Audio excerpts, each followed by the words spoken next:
कोई 10 मिनट बाद जब पुलिस चली गई तो मैं उस गहरी खाई से बाहर निकल आई।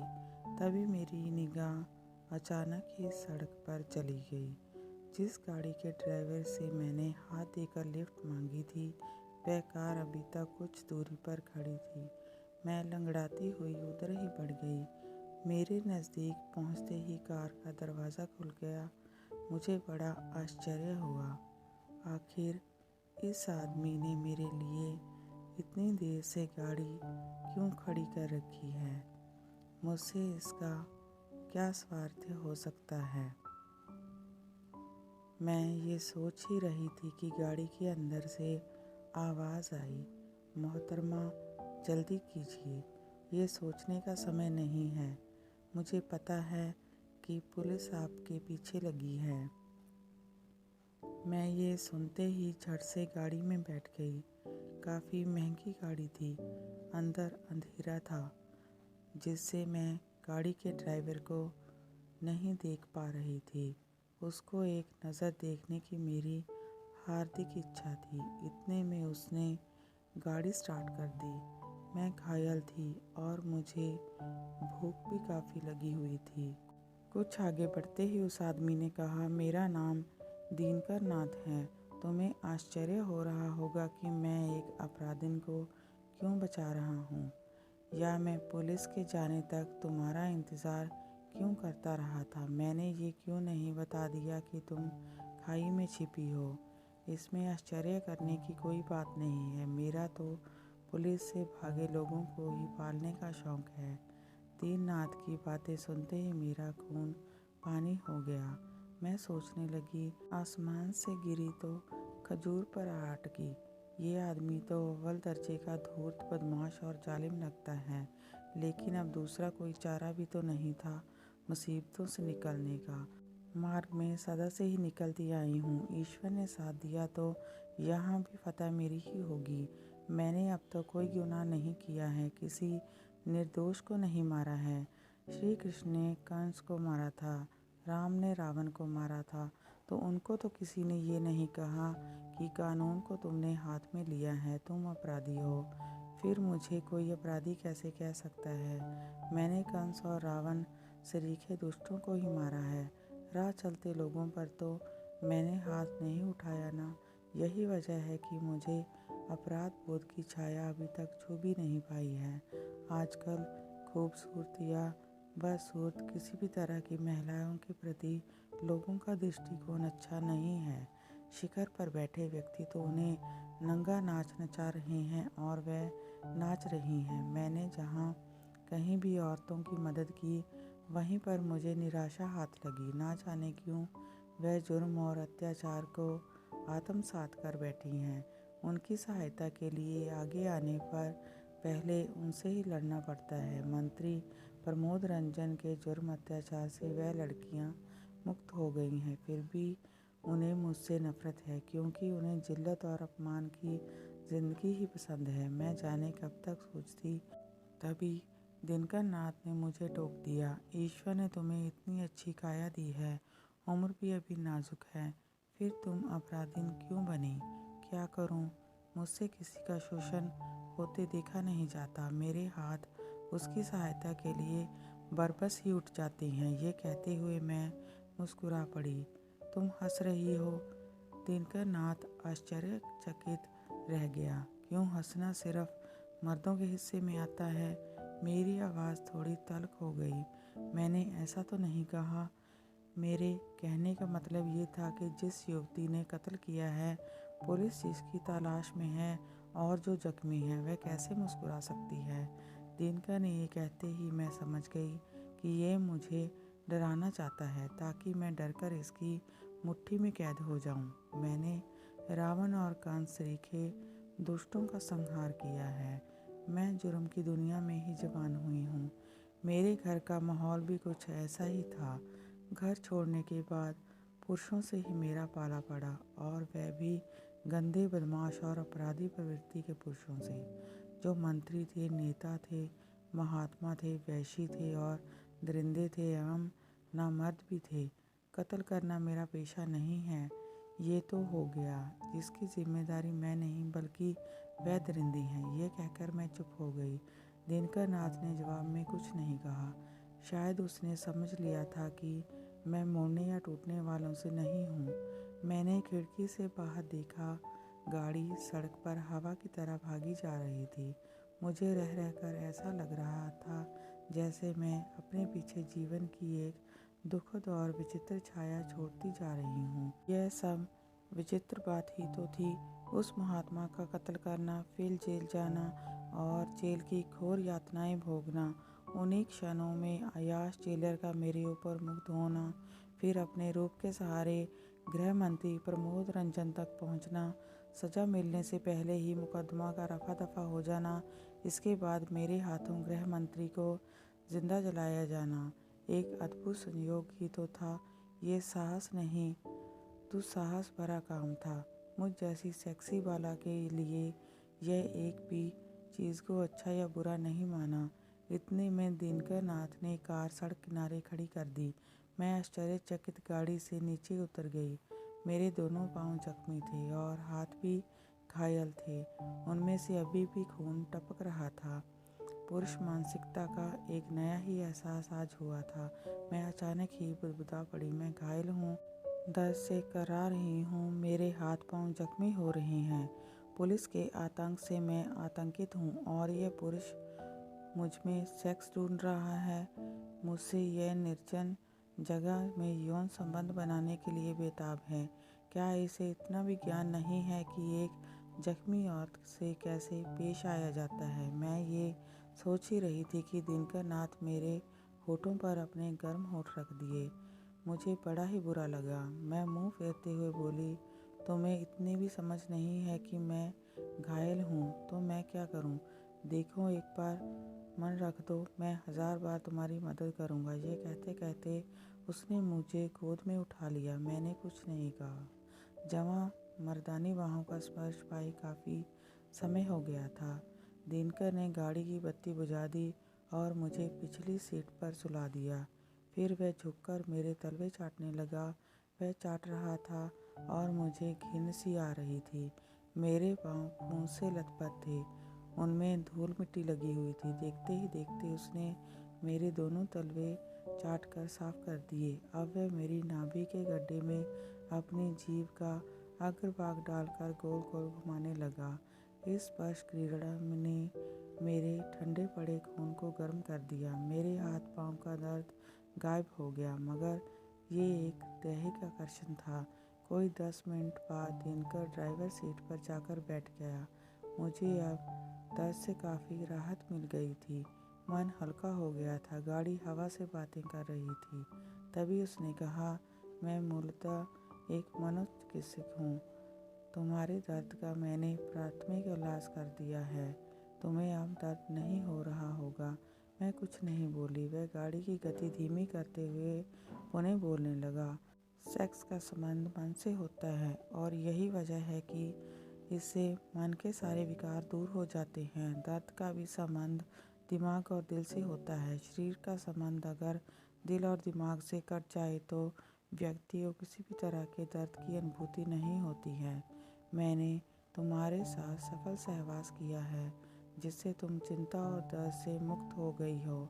अर्थात मैंने तुम्हारा मानसिक इलाज कर दिया है। अब शारीरिक इलाज करना रह गया है, जो मेरे क्लिनिक में ही संभव है। दिनकर नाथ की इन बातों ने मुझे काफ़ी प्रभावित किया। मैं अचानक ही बोल पड़ी, डॉक्टर, अभी और कितनी दूर है तुम्हारा क्लिनिक? अब हम क्लिनिक के नज़दीक आ गए हैं। ये कहना था कि गाड़ी एक बिल्डिंग के दरवाजे के सामने आकर खड़ी हो गई। वह गाड़ी से उतरते हुए बोला, उतरो, मेरा क्लिनिक आ गया है। मैं गाड़ी से उतरकर दिनकर नाथ के साथ अंदर की ओर बढ़ गई। दरवाजे से होते हुए जैसे ही हालनुमा कमरे में आई तो अचानक ही ठिठक गई। डॉक्टर, तुम मुझे अपने क्लिनिक में ले आए हो या किसी हॉस्पिटल में? जो भी समझ लो, मेरी पूरी दुनिया इसी बिल्डिंग के भीतर है। यहाँ तो काफ़ी मरीज हैं। क्या दुनिया में इतने लोग मनोरोगी हैं? मैं आश्चर्यचकित होकर बोली, इनमें से एक भी व्यक्ति स्वाभाविक रूप से मनोरोगी नहीं है। इनको समाज की कुप्रथाओं ने, लोगों की यातनाओं ने मनोरोगी बना दिया है। इनका मेरे सिवा कोई नहीं है। जब तक ये ठीक नहीं होंगे मैं इन्हें यहाँ से जाने नहीं दूँगा। डॉक्टर ये कहकर आगे बढ़ गया और मुझे एक शानदार कमरे में छोड़कर स्वयं बाहर चला गया। मैं सोचने लगी, ये डॉक्टर तो एक समाज सेवक है, लाचार और मजबूर लोगों का हमदर्द है। तभी वह बॉक्स देकर अंदर आ गया और मेरे जख्मों की मरहम पट्टी करने के बाद बोला, रात काफ़ी हो गई है, अब तुम आराम करो। लेकिन डॉक्टर, मैं एक अपराधी हूँ। ये जानते हुए भी तुम मेरी मदद कर रहे हो। शायद तुम्हें पता नहीं, मैंने गृह मंत्री का कत्ल किया है। पुलिस को अगर पता चल गया तो मेरे साथ तुम्हें भी सज़ा हो जाएगी। सुनकर दिनकर नाथ हंसने लगा। मुझे सब पता है, तुमने गृह मंत्री की हत्या की है। तुमने क्या किया है इससे मुझे कोई मतलब नहीं। तुम एक इंसान हो, वह भी घायल हो। मेरा काम घायलों का इलाज करना है। मैं अपना काम कर रहा हूँ। पुलिस तुम्हें यहाँ से पकड़ कर ले जाएगी तो वह अपना काम करेगी। इस संसार में सभी अपना अपना काम करते हैं। तुमने भी तो अपना काम ही किया है। दिनकर नाथ ये कहकर चला गया। मैं बिस्तर पर लेटी लेटी सोच रही थी, इस डॉक्टर का करैक्टर भी विचित्र है।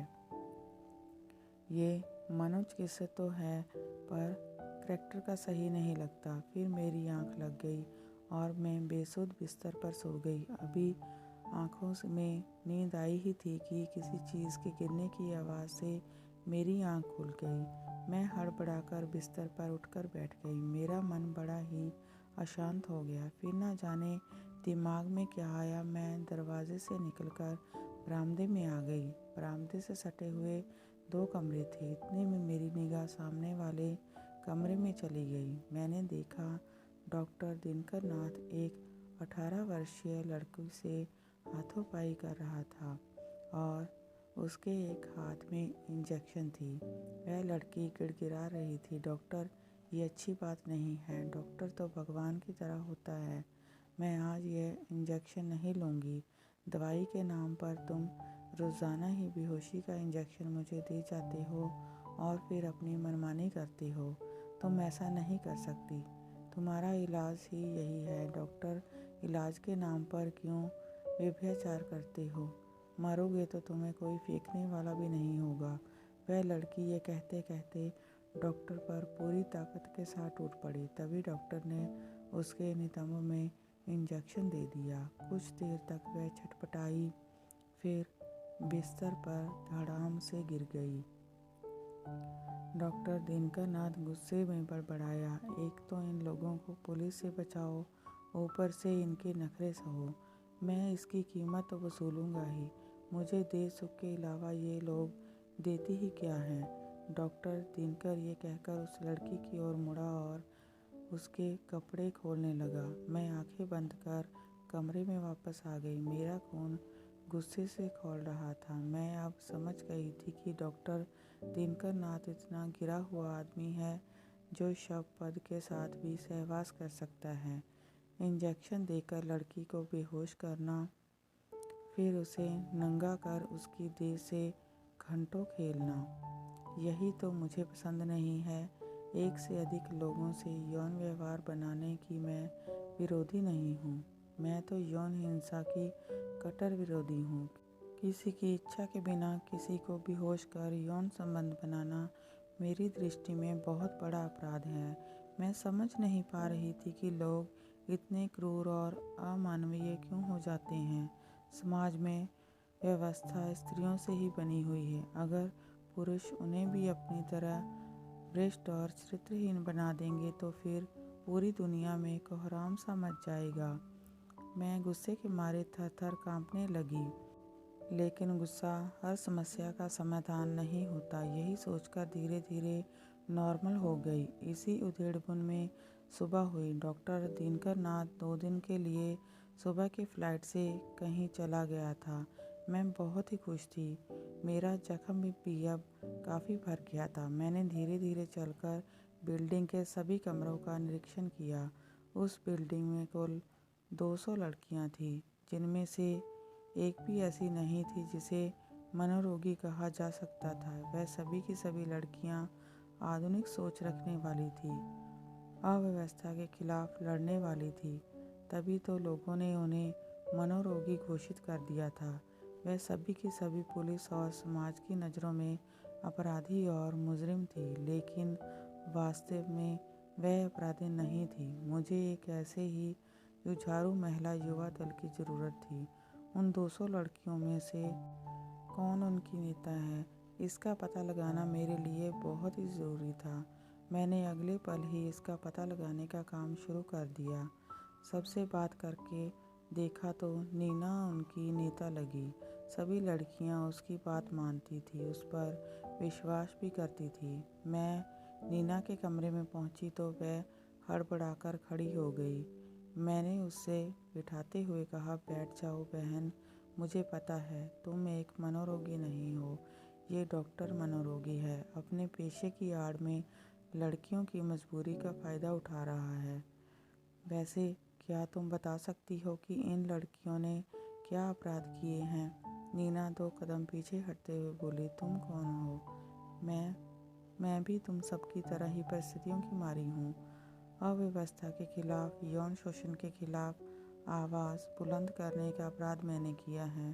तुम ही बोलो, कोई पुरुष किसी स्त्री के साथ जबरदस्ती करता है तो क्या उसको सज़ा देना गुनाह है?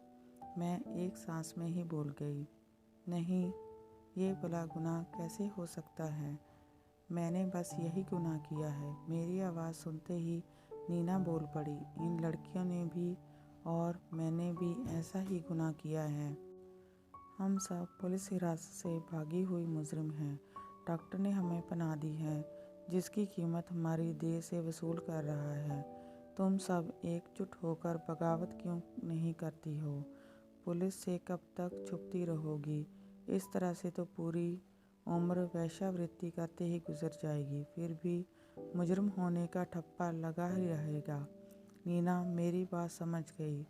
उसने सभी लड़कियों को बारी बारी से यथार्थ का ज्ञान करा दिया। मैंने उनमें क्रांति की चिंगारी फेंक दी थी। पुलिस से भयभीत, मजबूर और निसहाय लड़कियां हाल में आकर जमा हो गई, जिस कारण वहाँ की नर्स, डॉक्टर आदि घबरा गए। दिनकर नाथ वहाँ था नहीं।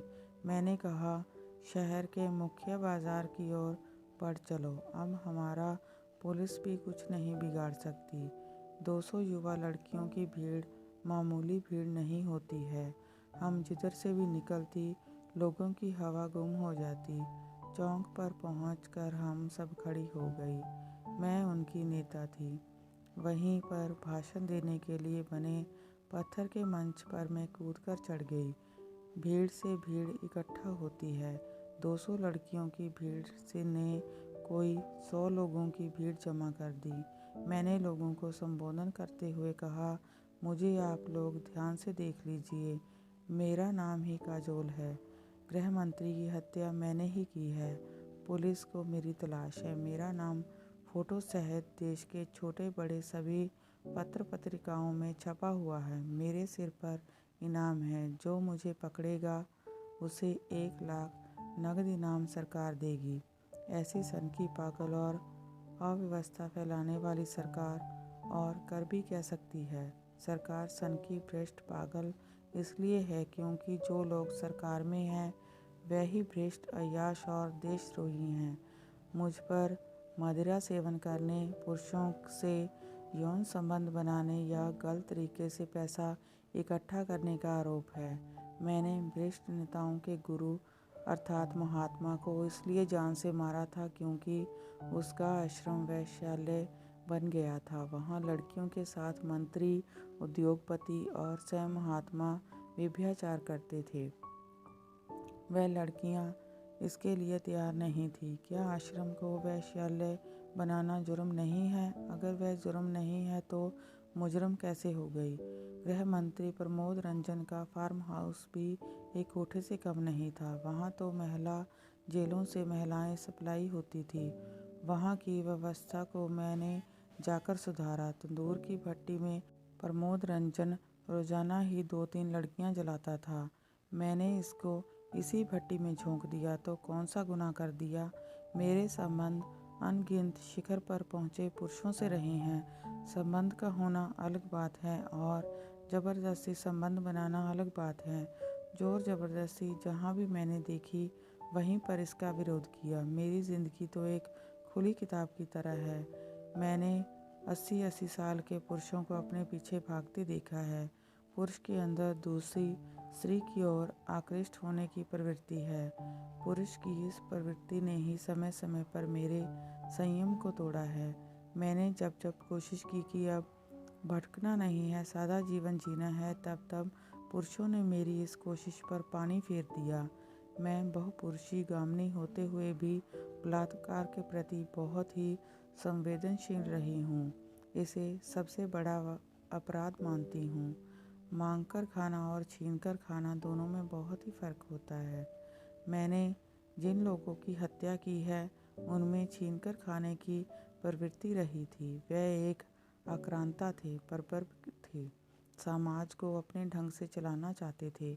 मुझे फांसी भी हो सकती है या उम्र कैद की सज़ा हो सकती है या फिर मुझे बाइज्जत बरी भी किया जा सकता है। मेरे साथ कैसा भी सलूक हो मुझे इसकी चिंता नहीं है। लेकिन मैं पूछती हूँ, महात्मा जी के आश्रम से, प्रमोद रंजन के फार्म हाउस और अब दिनकर नाथ के हॉस्पिटल से जो लड़कियाँ बदहाल ज़िंदगी के लिए बाहर आई हैं और उन लोगों के अत्याचारों की चश्मदीद गवाह हैं, इसके बारे में पुलिस का क्या ख्याल है?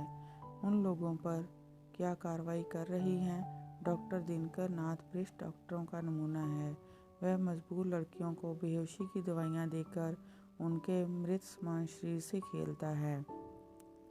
होशो हवास में यौन संबंध बनाना तो मेरी समझ में आता है, पर बेहोश कर स्त्री की देह से रौंदना ये कहाँ का तरीका है? दिनकर नाथ के बारे में पुलिस चुप है क्योंकि उसकी पहुंच दूर तक है। मैं थूकती हूँ ऐसे डरपोक प्रशासन पर। मैं जानती हूँ गरीब, मजबूर और कमज़ोर वर्ग की आवाज़ ना तो सरकार सुनती है ना ही पुलिस प्रशासन। मैं अभी और बोलती लेकिन बोल न सकी क्योंकि पुलिस फोर्स ने मुझे चारों तरफ से घेर लिया था। मैं देख रही थी मेरे भाषण को जनता ने एक भ्रष्ट और मक्कार नेता के भाषण की तरह ही समझा था। किसी ने भी मेरी बातों पर विश्वास नहीं किया था। लोग एक बदमाश व्यक्ति की सही बात भी कहाँ मानते हैं। पुलिस बेकार में ही मुझ पर राइफलें और मशीन गन तान रखी थी। मेरा तो भागने का कोई इरादा ही नहीं था। हाँ, ना जाने मुझे इस बात का दुख था कि मैंने दिनकर नाथ को यूं ही छोड़ दिया। मेरे मन से कूदते ही पुलिस ने मुझे गिरफ्तार कर लिया। मेरे साथ साथ वह 200 लड़कियां भी थी।